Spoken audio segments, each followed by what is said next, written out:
Primera carta de Juan, hermanos, capítulo 3. Primera carta de Juan, capítulo 3. Seguiremos con la serie en esta ocasión, hermana, esta serie de predicaciones que hemos traído ya desde hace algún tiempo. Más allá de la muerte, la gloria de la resurrección. Más allá de la muerte, la gloria de la resurrección. Esta es la parte 4. Aún no sé cuántas partes tendrá esta serie, pero el Señor nos ha bendecido. Nos ha bendecido. Así que primera de Juan capítulo 3, vamos a leer del versículo 1 al versículo 4. Primera de Juan capítulo 3.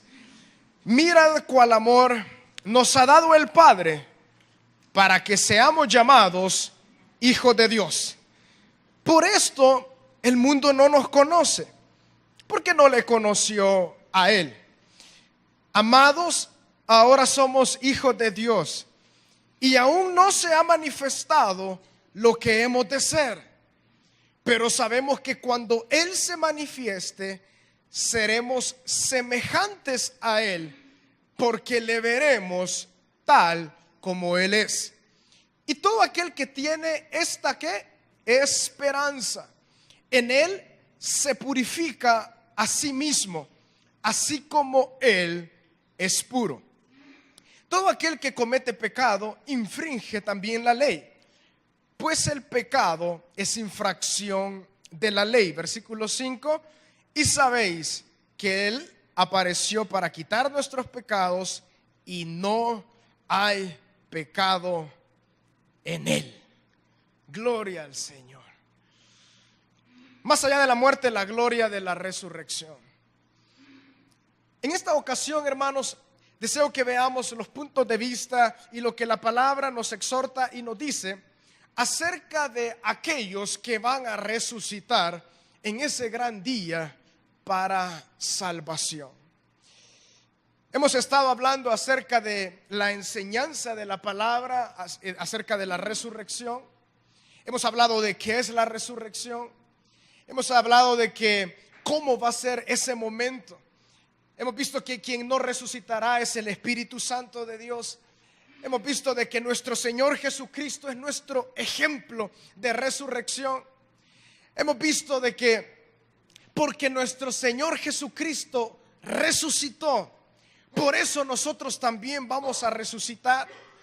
Hablamos en la última ocasión, en la parte 3, acerca de la importancia que tenía la enseñanza de la resurrección para la iglesia apostólica y cómo ellos predicaban, los apóstoles, los cuales eran testigos oculares. Ellos vieron al Cristo resucitado, lo palparon, pudieron estar con Él. Hasta dice la palabra que comieron con Él. El Señor les cocinó como ese gran chef lleno de amor. Les cocinó en una oportunidad ya con cuerpo resucitado, y lo vieron ascender. Y los apóstoles ponían gran hincapié en la resurrección de entre los muertos, porque eso justamente es la promesa más importante que Dios nos ha hecho por medio de su palabra. Y es que usted y yo, si estamos en Cristo, si hemos nacido de nuevo, si somos hijos de Dios, entonces le veremos a Él y estaremos para siempre con el Señor. Entonces, en esta ocasión, hermanos, debemos de sentar y dejar en claro. La palabra nos enseña acerca de dos resurrecciones. Nos habla acerca de dos momentos. La palabra le llama la primera resurrección y la segunda resurrección. La verdad, hermanos, es que todo hombre en la faz de la tierra va a resucitar. No hay ningún hombre que está muerto que no resucite. La gran pregunta es, ¿en cuál resurrección entonces estarán ubicados toda la humanidad? En esta tarde no vamos a ir profundo acerca de los detalles escatológicos puntualmente, pero sí vamos a hablar acerca de esas dos resurrecciones que la palabra del Señor nos deja y nos trae gran seguridad. En primer lugar, la palabra en Primera de Tesalonicenses dice la palabra de que los muertos en Cristo resucitarán primero. Y aquellos que estén con vida serán entonces transformados. La realidad es que todos aquellos que han muerto en Cristo resucitarán en esta primera resurrección. Algunos se preguntan, hermano, ¿y en el Antiguo Testamento cómo se salvaban los hombres? Ya que nosotros comprendemos que nosotros somos salvos por medio de la fe en la obra de Cristo. Pero en el Antiguo Testamento, Abraham, Jacob, Isaac, Moisés, todos estos hombres, el pueblo de Israel, ¿cómo se salvaba? De igual forma, mi hermano, siempre ha sido por medio de la fe, por medio de la gracia de nuestro Señor Jesucristo. ¿Se recuerdan ustedes cuando el apóstol Pablo, allá en la carta a los romanos, enseñando a los hermanos en Roma, dice, por cuanto Abraham creyó, le fue contado por justicia? Y eso de que en el momento en que Abraham creyó fue aproximadamente quizás unos 400 años antes que la ley viniera. El apóstol Pablo está enseñando acerca de que la salvación no viene por medio de las obras de la ley, sino por medio de creer por la fe en la obra de Jesucristo. El único detalle es de que los hombres del Antiguo Testamento miraban hacia adelante, pero nosotros miramos hacia atrás. Abraham, su hijo Isaac, su nieto Jacob, todos estaban viendo hacia adelante, hacia un sacrificio expiatorio que se iba a dar mucho tiempo antes. ¿Quién ponía esa fe en sus corazones? Dios mismo. Aún el mismo Caín, el mismo Abel, ellos sabían de que había una forma de redención. ¿Se recuerdan ustedes en el jardín del Edén, en ese precioso huerto, cuando Eva fue engañada y también entonces Adán fue engañado y ellos pecaron? Dice la palabra de que fueron apartados de esa comunión única que ellos tenían por medio del pecado. Y dice la palabra de que porque entró el pecado, entonces entró la muerte. Y en su oportunidad hablamos bastante acerca de la muerte y cómo Jesucristo vino a vencer la muerte. Pero Dios hizo algo. Adán dijo, yo me estoy escondiendo de ti, Dios, porque tengo miedo. Y dice la palabra de que ellos empezaron a tener vergüenza el uno al otro de su desnudez física. Pero no solamente de su desnudez física, sino también de su desnudez espiritual. Dice la palabra de que ya Adán ya no podía sentirse cómodo juntamente con Eva. Y no solamente con Eva, sino que Adán ya no se sentía cómodo estar en un estado de desnudez, valga la redundancia. Ya no se sentía él cómodo estar en el mundo en una forma de desnudez. Por lo tanto, la palabra de Dios dice que ellos se pusieron unas ramas, unas enramadas, ellos se pusieron para cubrirse. Pero ¿qué dijo Dios? Pues esa no es la forma de cubrir la desnudez. La forma de cubrir la desnudez, y dice la palabra de que Dios los vistió de pieles. Para que Dios los haya vestido de pieles, o que les haya enseñado que ellos tenían que cubrir su desnudez con pieles, eso conllevaba sangre. Eso quiere decir que conllevaba un sacrificio. Entonces, desde Adán, los hombres entendieron de que su desnudez, no solamente física, sino la desnudez sobre todo espiritual, tiene que ser cubierta por medio de un sacrificio. Un sacrificio que conlleva la sangre. Entonces, desde Adán, Eva, Caín, Abel, todos sus hijos. ¿Se recuerdan ustedes el caso de Caín, el caso de Abel? Dice la palabra de que cuando ellos trajeron sacrificio a Dios, Abel era un pastor de ovejas y Caín era un hombre del campo. Y a veces se puede pensar, bueno, Caín trajo porque eso es lo que él tenía. Pero la realidad es que Caín no trajo eso porque es lo que únicamente él tenía, sino que Caín quiso irse en contra de Dios. Por eso es que a Dios no le agradó el sacrificio de Caín, pero sí le agradó el sacrificio de Abel. Porque Abel había comprendido que a Dios entonces se le sacrificaban animales, o sea que tenía que haber sangre. Pero Caín dijo: no, voy a llevar lo bueno. Y de hecho la palabra dice que él llevó fruta muy buena, trajo muchas cosas para Dios. Pero ¿por qué Dios no vio con agrado esto? Porque era necesario que alguien padeciera, en este caso un animal.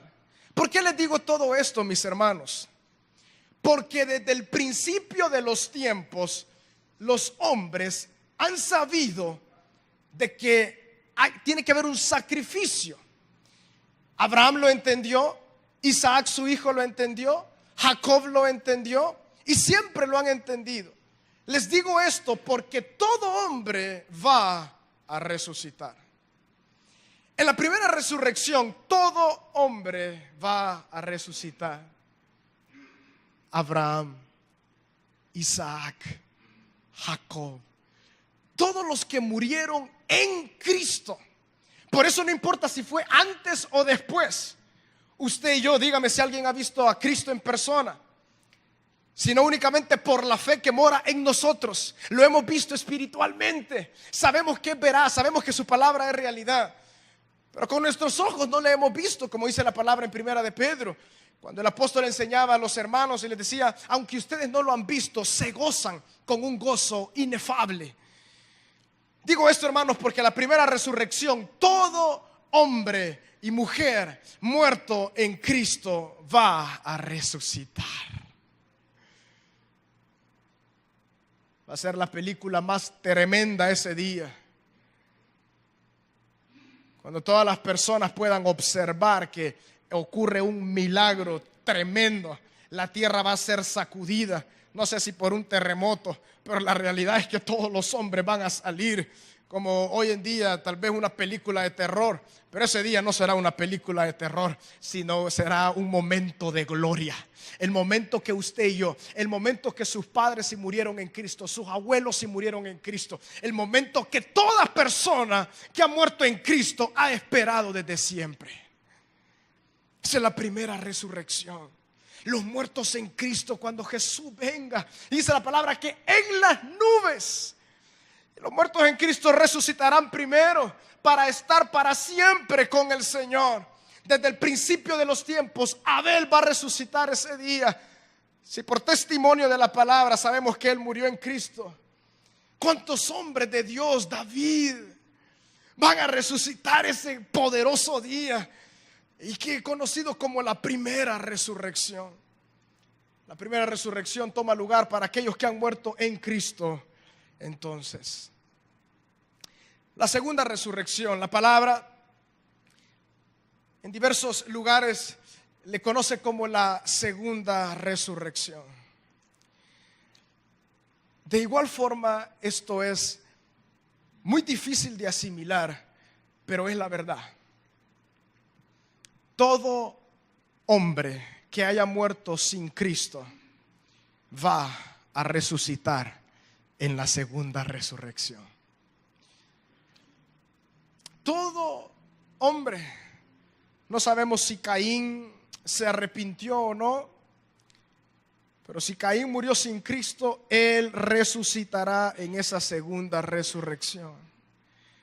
Todos los impíos, todos los hombres que dieron la espalda por la fe a Jesucristo van a resucitar. Imagínese usted los personajes más crueles de la historia. Imagínese usted toda persona que ahora hace el mal, toda persona. Por eso, hermanos, es que la eternidad, eso es lo que hablamos en la última ocasión, la fe nos lleva a creer en eso, a traer el futuro ahora para que nos traiga paz y alegría. Hermanos, si en este momento hay injusticia, si usted está pasando por injusticia, pídale al Señor que le traiga gozo, no importando las realidades, hermanos. Todos aquellos impíos e injustos van a resucitar en la segunda resurrección. La gran pregunta es: ¿para qué van a resucitar? Resucitarán para ir directamente a un juicio que la palabra le conoce como el juicio del trono blanco. Juicio aterrador, pero juicio que nos llena de gozo. Porque ¿sabe usted algo, hermanos? En ese juicio No solamente va a ser enjuiciado todo hombre impío que ha vivido sobre la faz de la tierra, sino que dice la palabra que el falso profeta y el diablo mismo serán enjuiciados en ese momento. Hay un versículo en la palabra que para los cristianos nos debe de llenar de mucha alegría. Y miren lo que dice el versículo 10 de Apocalipsis capítulo 20. Y el diablo que los engañaba, ¿a quién? A los cristianos y a toda la gente siempre, fue lanzado en el lago de fuego y azufre, donde estaban la bestia y el falso profeta, y serán atormentados día y noche por los siglos de los siglos. A mí esto me llena de alegría, hermanos. Ese que está atormentando su vida ahora, ayer, mañana, todos los días, es una lucha sin cesar. Dios ya ha emitido juicio sobre él. Él ya lo venció. Pero solo es cuestión de tiempo para que él desaparezca de la faz de la existencia eternamente y para siempre. Y será atormentado por los siglos de los siglos.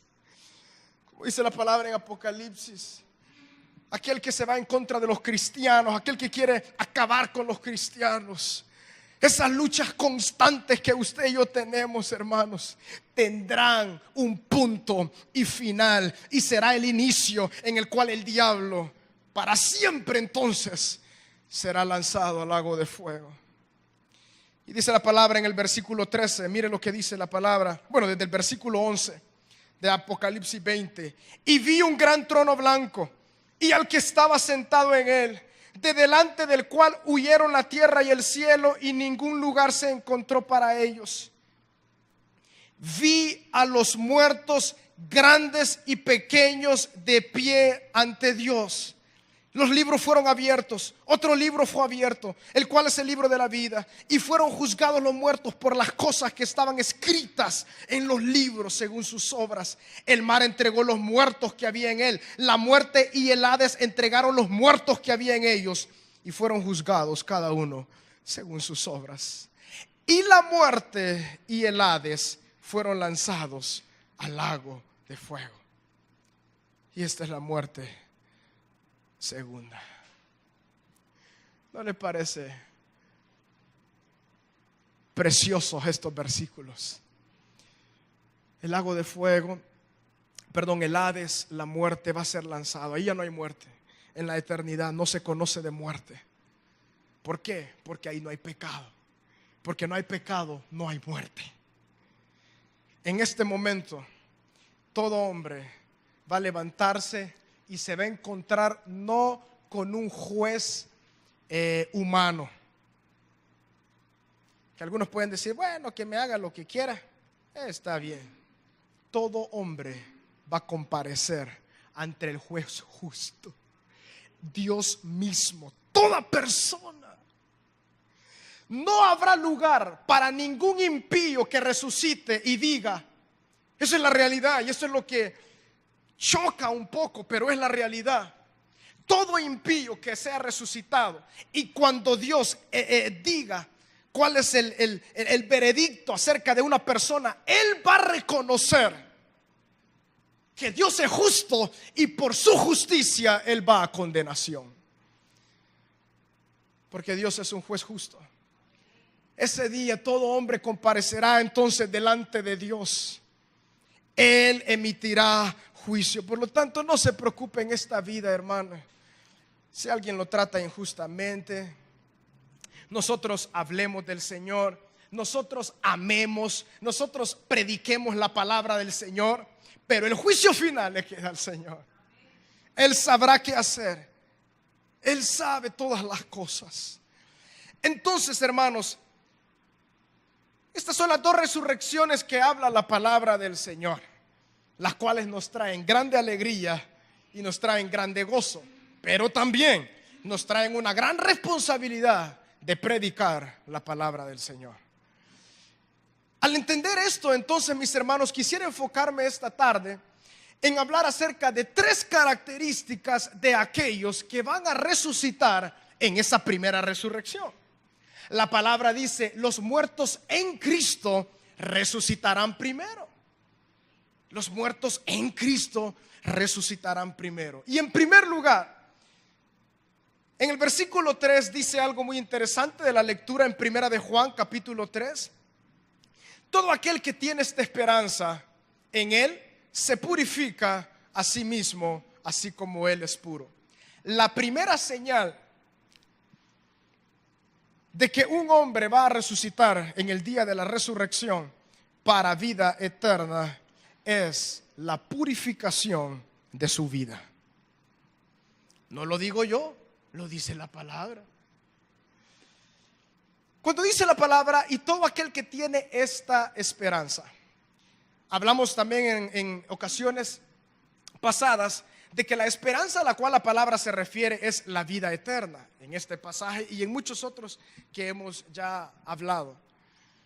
Esa esperanza de vida, eso es lo que nos tiene a usted y a mí con vida, hermanos. Si no, ya hubiéramos tirado la toalla, ya estuviéramos, no sé, tal vez perdidos. Pero por esta esperanza que Cristo, por su Espíritu Santo, ha puesto en nuestro corazón, la esperanza de vida eterna, así como dice ahí mismo en la carta de Juan. Y esta es la promesa que Él nos hizo, la vida eterna. Porque no nos debemos de confundir, hermanos. Con mucho temor y temblor digo lo siguiente: hay muchas personas que creen que son cristianos, pero no lo son. No resucitarán en Cristo. No resucitarán en esa primer y grande resurrección. Esto es para los puros. Todo aquel que tiene esta esperanza en Él se purifica a sí mismo, así como Él es puro. Hablemos entonces un poco acerca de la pureza como primer característica de aquel hombre y mujer que va a resucitar en esta primera resurrección. De acuerdo a este texto, nos está dando la idea de que automáticamente y de una forma natural, aquel que tiene la esperanza en Cristo se purifica a sí mismo. La palabra, cuando Jesús habló con Nicodemo, le mencionaba de nacer de nuevo, volver a nacer. El apóstol Pablo lo dijo en su carta a Corinto, de que nosotros ya hemos nacido a una nueva vida. Las cosas viejas pasaron, aquí todas son hechas nuevas. Cuando vayamos entrando a hablar de purificación, mis hermanos, no solamente nos referimos a no hacer esto, no hacer lo otro, no. Nos referimos a la pureza espiritual, algo de Dios, algo profundo. Todo aquel, mi hermano, que tiene esta esperanza de la vida eterna, de resucitar para estar para siempre con el Señor, se purifica a sí mismo. El cristiano, aquel que ha nacido de nuevo, necesita ser exhortado. Por eso hay enseñanzas de exhortación. Por eso muchas veces los hermanos nos ayudan y nos exhortan. Nos dicen, bueno, camina por acá, camina por allá, como un padre o un hijo. Pero la verdad, mis hermanos, es que el cristiano camina en pureza no por obligación, sino por naturaleza. Yo no conozco ningún árbol de mangos que dé aguacates. No conozco ningún árbol de guindas que dé limones. No conozco ningún cristiano nacido de nuevo que no dé frutos, sobre todo de pureza. El principio de esta pureza, y lo dice ahí, se purifica a sí mismo. ¿Por qué? Así como Él es puro. Entonces, si Dios es un Dios tan santo, Jesucristo es perfecto, es puro, ¿cómo puede ser que aquellos que tienen la esperanza que le van a ver no tienen la semejanza de Cristo? La palabra nos enseña de que nosotros vamos creciendo en la semejanza de Cristo. Y dice ahí la palabra en los versículos antes de este: mira cuál amor nos ha dado el Padre, para que seamos llamados hijos de Dios. Cuando pasamos a ser de criatura de Dios a hijo de Dios, todo cambia. Y empezamos a tener esa semejanza a Cristo. Nos vamos pareciendo a Él poco a poco. Esto es conocido como la santificación. Pero el cristiano se va purificando a sí mismo. ¿Por qué? Porque Dios es puro. Y esto es un testimonio que el Espíritu Santo pone en nuestro corazón. Todo cristiano sabe que el Espíritu Santo habita en su corazón y que no solamente habita, sino que obra en él. Obra constantemente en él. Por eso, en primer lugar, mis hermanos, al hablar de pureza, nos referimos a todo aquello que va contrario al carácter de Dios. Todo aquello que va contrario al carácter de Dios. Un ejemplo muy sencillo. No sé si les ha tocado que algún niño, algún joven pregunta, bueno, ¿y por qué mentir es malo? Y preguntan, bueno, ¿por qué? Y uno dice, bueno, pero ¿por qué es malo? Sí, pero ¿por qué es malo? ¿Por qué lo que es malo es malo? ¿O por qué no conviene? Porque no únicamente es por malas consecuencias, eso son consecuencias del mal. Todo aquello que la palabra muestra como negativo o malo, quizás la mejor respuesta, pero que a veces no nos conformamos con esta respuesta, es que no va de acuerdo al carácter de Dios. Volviendo a esto de la mentira, Dios no miente. Por lo tanto, la mentira le desagrada porque no va de acuerdo a su carácter. El adulterio, por ejemplo, no es agradable a los ojos de Dios porque Dios es fiel. Y el adulterio es infidelidad y Dios es un Dios fiel. Por lo tanto, su carácter no va de acuerdo a la infidelidad. Y ustedes pueden nombrar así todas las cosas. Cuando vamos comprendiendo el carácter de Dios que se ha revelado a usted y a mí en su palabra, su poder se ha manifestado en todo lo que vemos. En esta tarde se entonó ese cántico, los cielos proclaman tu gloria. Y el cielo afirma lo que Dios ha creado es tan poderoso. La revelación de Dios a usted y a mí ha sido claramente visible por medio de nuestros sentidos y por medio de la palabra del Señor. Y en la medida que su carácter está siendo dado, entonces lanzo una pregunta. Si la palabra dice que el Espíritu Santo viene a habitar, viene a ser morada en usted y en mí, en aquellos que nacen de nuevo, aquellos que han pasado de muerte a vida, la pureza de Dios entonces viene a empezar a llenar nuestra vida y nuestro corazón. ¿Por qué entonces aquellos que nacen de nuevo, aquellos que vienen a Cristo, que aceptan a Cristo de todo corazón, se empieza a producir un cambio radical y constante? Dos cosas: cambios radicales y constantes. Ninguno de nosotros será perfecto. Todos nosotros erramos y pecamos, sí, pero ya ninguno de nosotros practica el pecado. Eso es lo que nos dice la palabra ahí mismo en esa escritura de Primera de Juan, algunos versículos más adelante. ¿Por qué? Porque el Señor ha venido a morar a nuestra vida y Él es puro. El carácter de Dios empieza a reflejarse en nuestra vida. Él empieza a mostrar su gloria en usted y en mí. Y eso es un testimonio tan grande.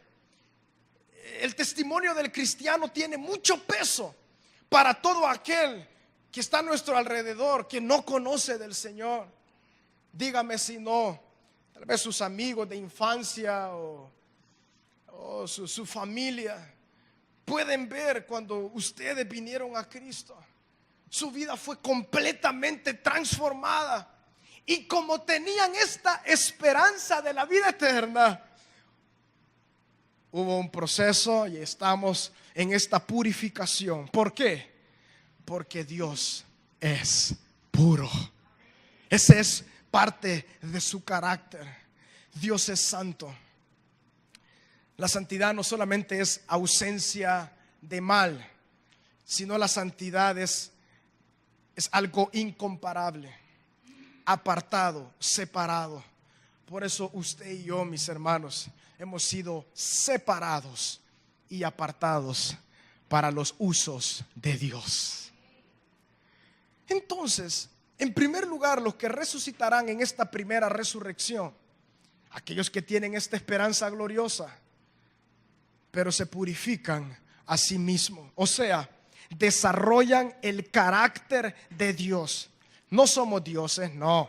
Vamos desarrollando esa semejanza de Jesucristo. ¿Por qué? Porque Él es puro. Por obligación, no por obligación, sino por naturaleza.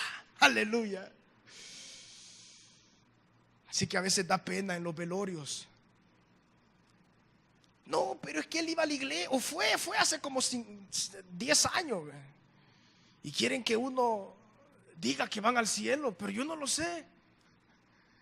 Es un poco complicado esos momentos de cementerio, hermano, pero sí, pero yo no lo sé. Bueno, no lo conocí. Y usted que fue cercano a él no tiene testimonio de él.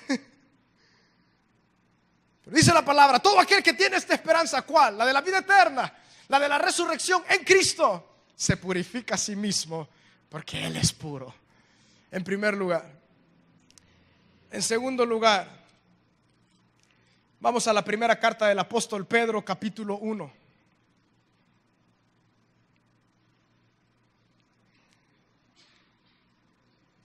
En segundo lugar, es el gozo de la vida eterna. El gozo de la vida eterna.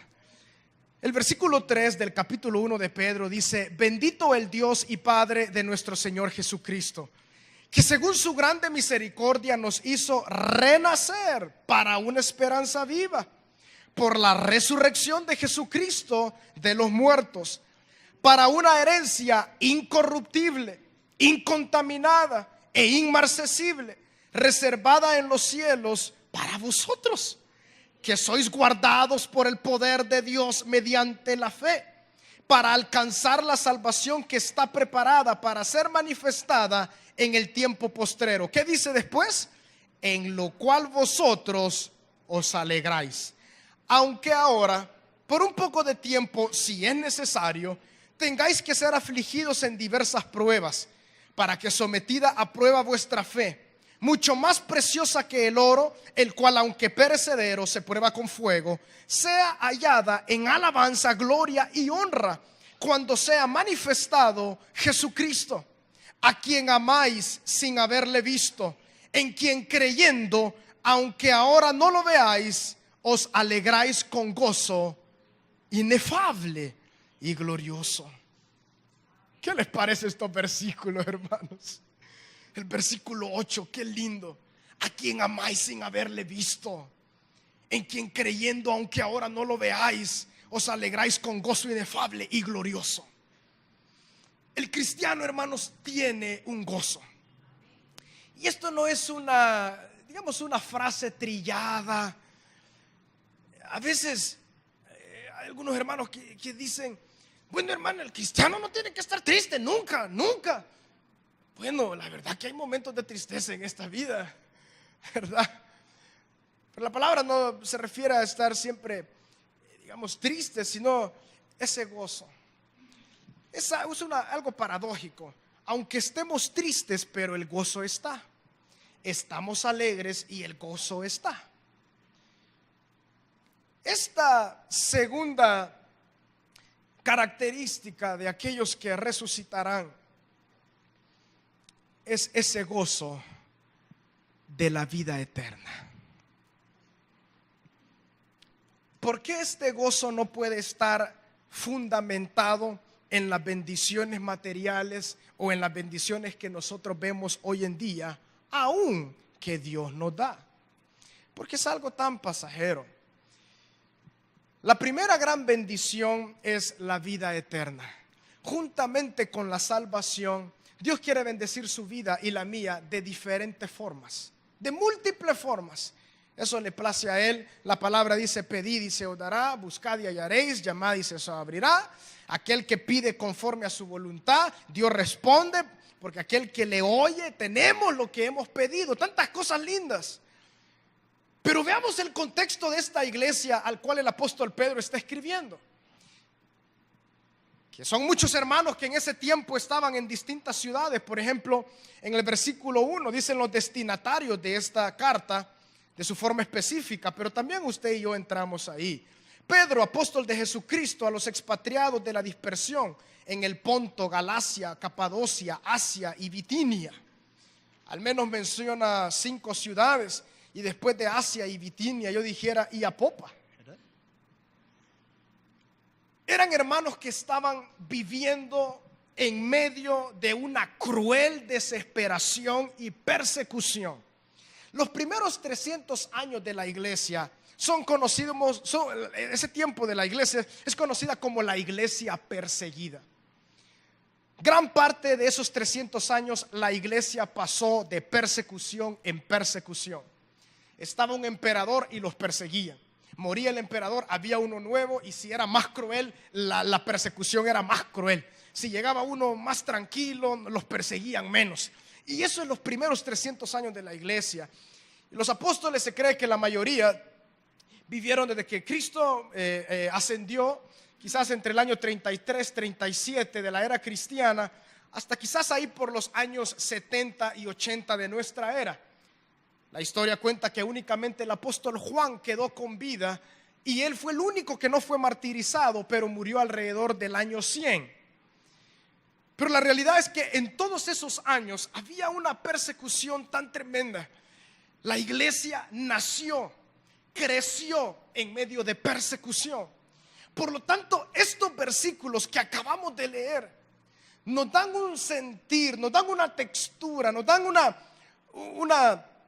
una forma de ver de que el apóstol Pedro está yendo más allá de lo que ellos están viviendo.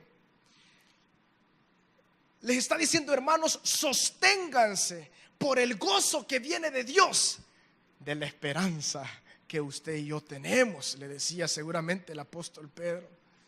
Me llama la atención cuando dice: en lo cual vosotros os alegráis, aunque ahora por un poco de tiempo, si es necesario, tengáis que ser afligidos en diversas pruebas. No sé si a usted le ocurre, hermano, pero yo cuando leo la palabra, el Nuevo Testamento sobre todo, me da una impresión que estos hombres, no sé, esta esperanza era tan fuerte que ellos ya se habían salido, ya estaban tan acostumbrados a las pedradas.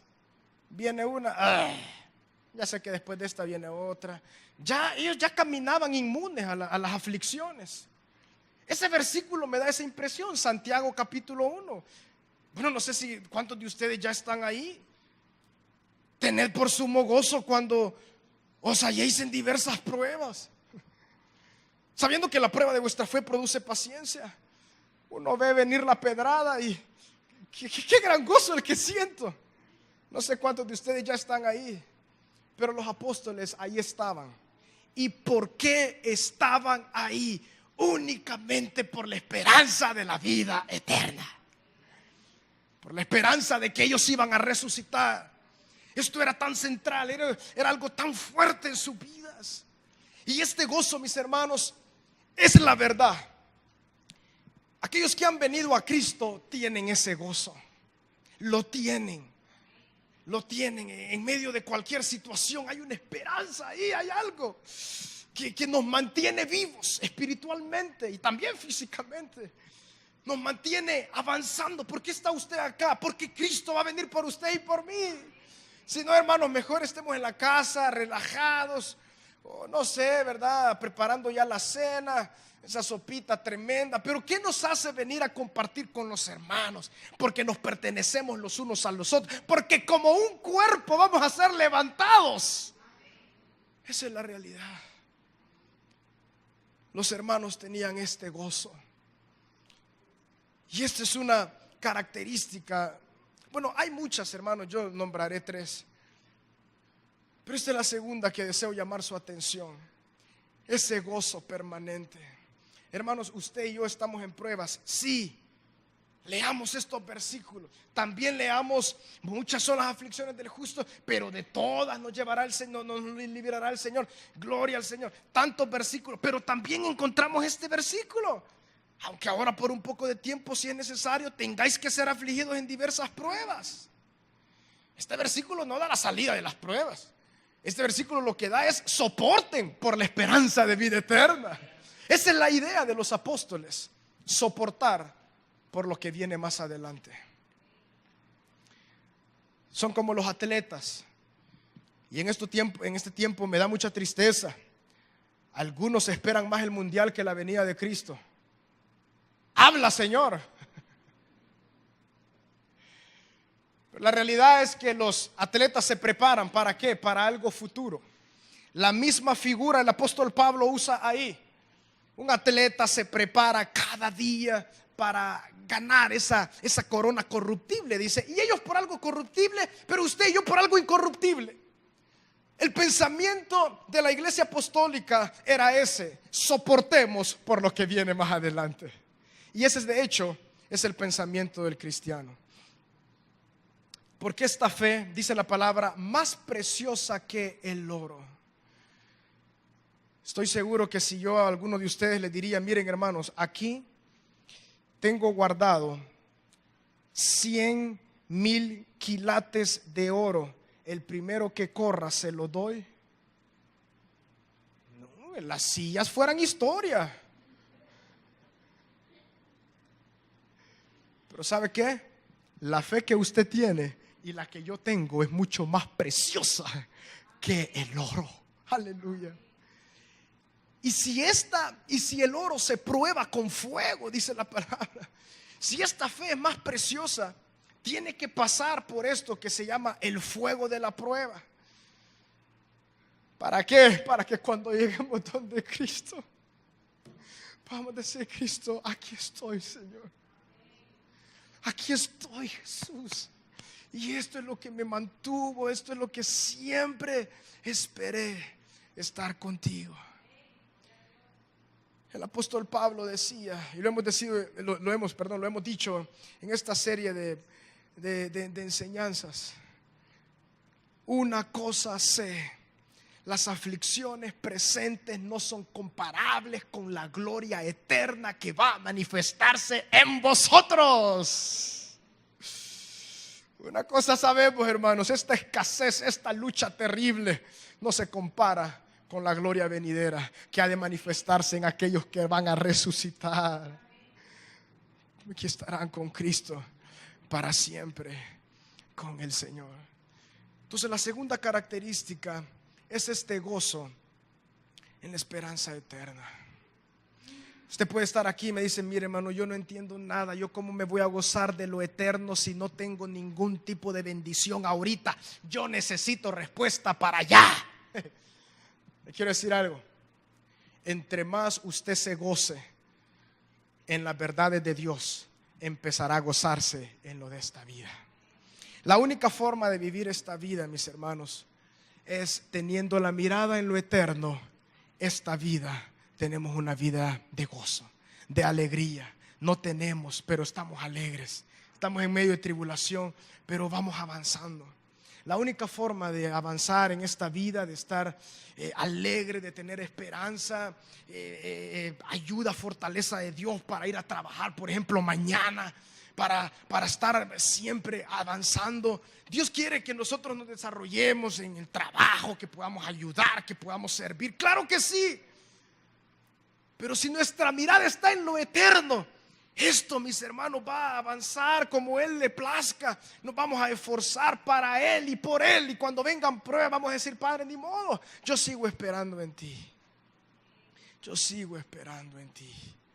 En tercer lugar, quiero invitarlos a la primera carta de Tesalonicenses, capítulo 4, versículo 13.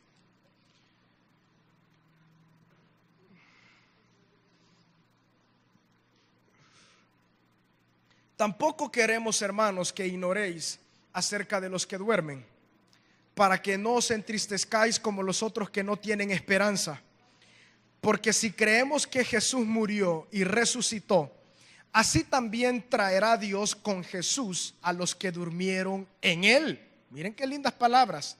Los que durmieron, o sea, murieron en Él. Por lo cual os decimos esto en palabra del Señor: que nosotros que vivimos, que habremos quedado hasta la venida del Señor, no precederemos a los que durmieron. Porque el Señor mismo, con voz de mando, con voz de arcángel y con trompeta de Dios, descenderá del cielo.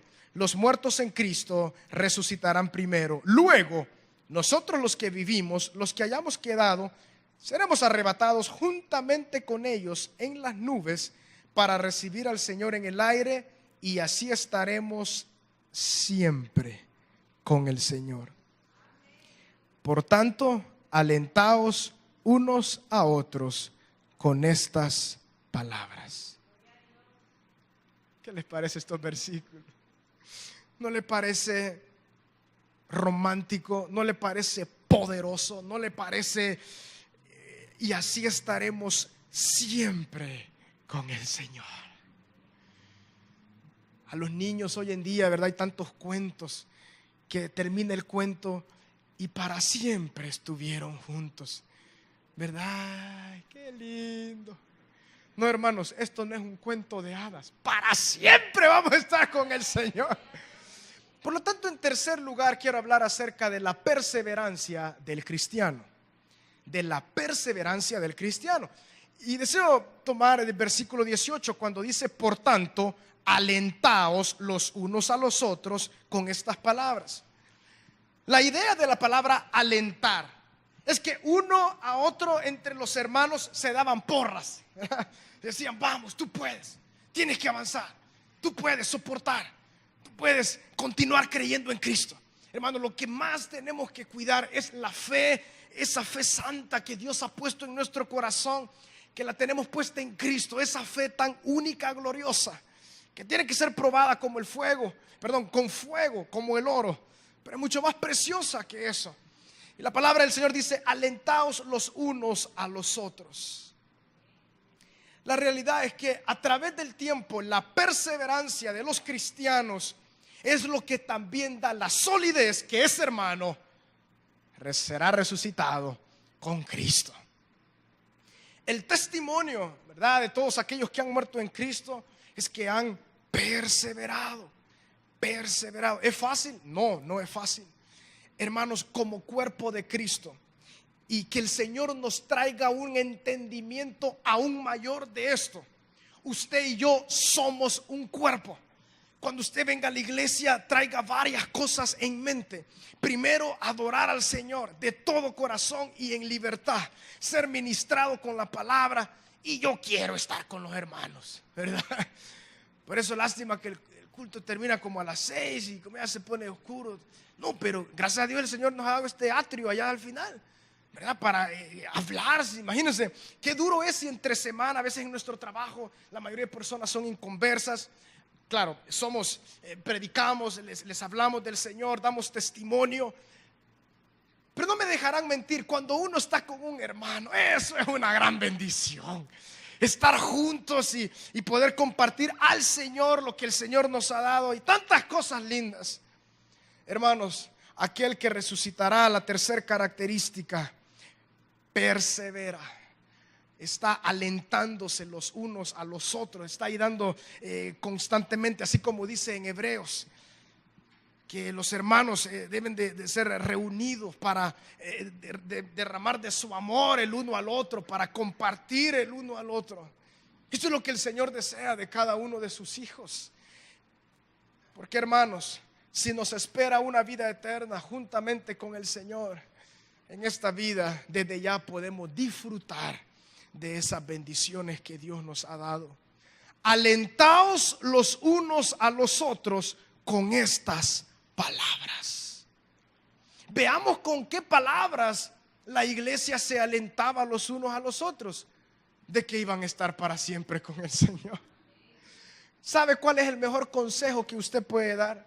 Si alguien dice, puedo hablar contigo, dame un consejo, tengo esto, tengo lo otro. Uno puede decir, ¿sabes qué? Estaremos para siempre con el Señor. Pero no me está dando respuesta para el ahora. Sí, pero si ya el futuro está arreglado, el presente ya se va a arreglar. Alentaos unos a otros, perseverando constantemente unos a los otros, ayudándonos los unos a los otros. Y en la perseverancia del cuerpo se da también el testimonio de que vamos a resucitar, si morimos antes que el Señor venga, en esa primera resurrección. Será un desfile glorioso.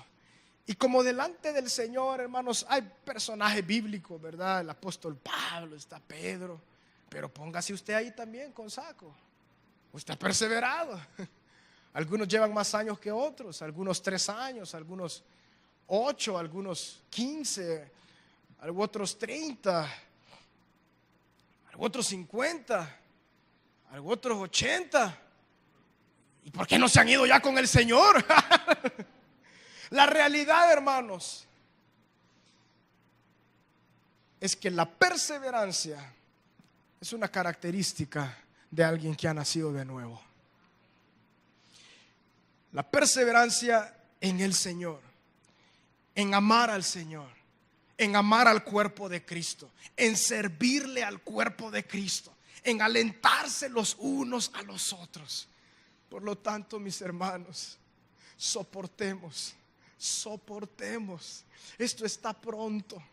Con la muerte no acaba todo. Es un puente para la presencia del Señor. Una cosa sabemos, de que las aflicciones presentes no son comparables con la gloria venidera que va a manifestarse en nosotros. Concluyo con esto entonces. ¿Cómo alcanzamos esta bendición de la esperanza eterna?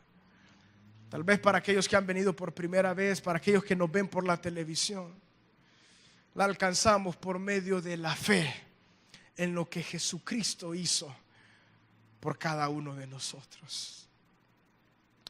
El Evangelio encapsulado. Dios se hizo hombre en la persona de Jesucristo. Padeció, vivió como un humano y murió como un impío. Sobre él cayó el pecado que ni usted ni yo podía arreglar. La culpa que usted y yo teníamos, o algunos pueden tener en ese momento, la llevó Cristo en la cruz del Calvario.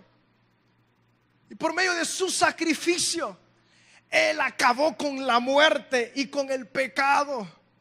Y al tercer día Él resucitó y ascendió entonces, y ahora está sentado a la diestra del Padre. Envió al Espíritu Santo. ¿Para qué? Para traer convicción de que necesitamos un redentor. Necesitamos alguien que arregle esta situación de pecado y de mal en nuestra vida.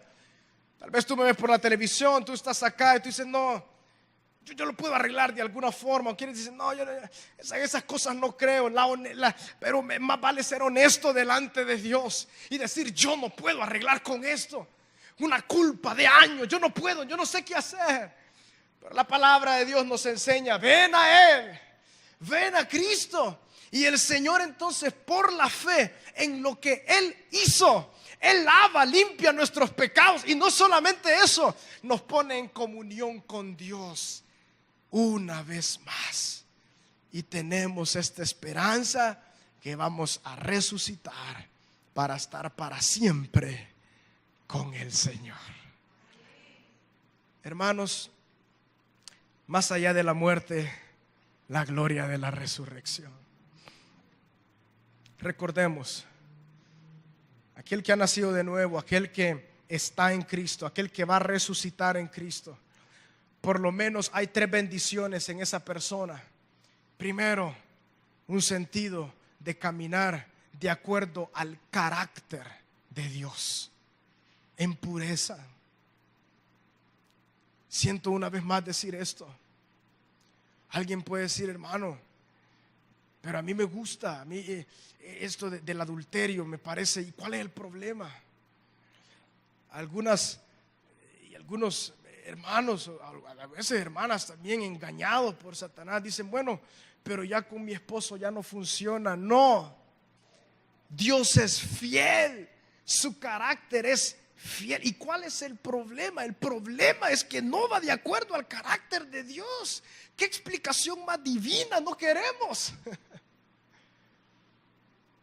Con respecto a todo el mal, 6 cosas aborrece Jehová y aún 7 abomina su alma. ¿Y cuál es el problema? Que yo mienta, que Dios aborrece la mentira, la lengua mentirosa, porque no va de acuerdo al carácter de Dios. Aquellos entonces que resucitarán, en primer lugar, una característica: se mueven en purificación, se purifican a sí mismos porque Dios es puro. En segundo lugar, hay un gozo de la vida eterna, hay un gozo de esa esperanza. Y en tercer lugar, perseveran. En medio de todo, perseveramos alentándonos los unos a los otros. Por lo tanto, hermanos, alentémonos los unos a los otros, porque pronto está nuestra redención. Oremos. Padre, gracias por tu palabra, Señor, que es todo lo que nosotros tenemos. Tu Espíritu Santo, tu vida en nosotros, tu palabra, es todo lo que nosotros tenemos, Señor. En tu palabra encontramos consuelo, en tu palabra encontramos vida, en tu palabra, Señor, encontramos dirección, en tu palabra encontramos, Señor, nuestra satisfacción.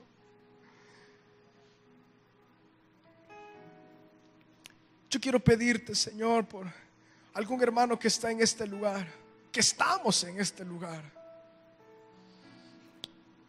Yo sé, Señor, de que hay momentos que en las aflicciones tú respondes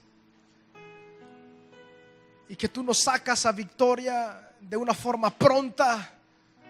Pero yo quiero pedirte en este momento, Señor, por aquel hermano que tal vez la aflicción ya ha pasado la barrera de tiempo que él pensaba que debía de pasar. Oh, Dios mío, en tu nombre, Jesús, llévanos ahí. Llévanos a verte a ti, Señor. Esperanza eterna. Aleluya. Te entregamos esta aflicción a ti, oh Dios. Hágase tu voluntad. Que tu gracia nos sature, Padre. Pero con respecto a nosotros, queremos ser satisfechos en ti, en tu promesa de vida eterna. De igual forma, no sé si habrá alguien en este lugar que pueda decir en este momento: yo necesito a Cristo. Yo quisiera hacer esa invitación únicamente para guiarte, si alguien acá o por la televisión, por cualquier medio, solamente para guiarte en una oración de fe. Pero la oración en sí no te salva, sino la fe en la obra de Cristo es la que salva. Si hay alguien acá que dice: yo, hermano, yo necesito rendir mi vida a Cristo, ahora he entendido que solamente en Cristo yo puedo obtener salvación. ¿Habrá alguien en este lugar que dice: yo? Mientras todos oramos, y lo puede mostrar con su mano alzada para que oremos juntos. Si habrá alguien de los que estamos acá, si no alguien de los que está por la televisión, Dios le bendiga. Puedan decir esta oración: Padre, ahora entiendo que únicamente por el sacrificio de Jesús mis pecados pueden ser perdonados. He cargado con esto por años, pero ahora yo te pido perdón. por mis pecados, por mis errores. Entiendo que ellos me apartan de ti. Y no solamente en esta vida, sino para siempre. Por eso te pido perdón. Y yo creo que en el sacrificio de Jesús mis pecados fueron llevados. Y por la sangre de Cristo mis pecados son limpiados. Por la fe en la obra de Cristo recibo el perdón de mis pecados. Ahora te pido, oh Dios, que me laves, que me hagas una nueva criatura, que me transformes. Y quiero vivir para tus propósitos. Amén. Señor, pedimos por cada uno de nosotros, Señor, tu bendición, Dios mío, sobre cada uno de nosotros, Padre.